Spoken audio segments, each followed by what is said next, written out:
يا بني إسرائيل اذكروا نعمتي التي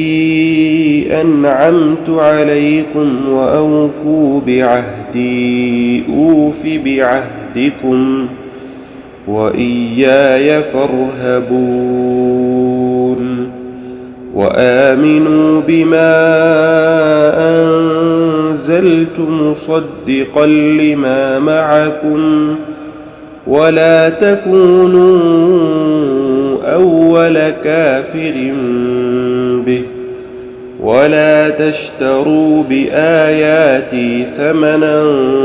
قليلا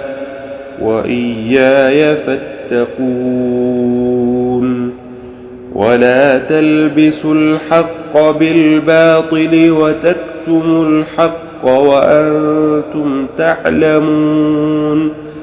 وأقيموا الصلاة وآتوا الزكاة واركعوا مع الراكعين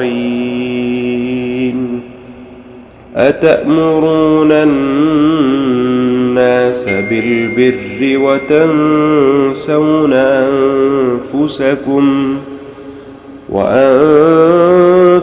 تتلون الكتاب أفلا تعقلون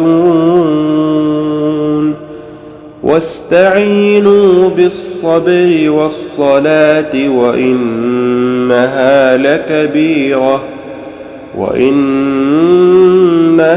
لكبيرة إلا على الخاشعين الذين يظنون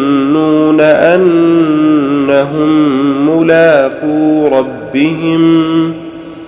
وأنهم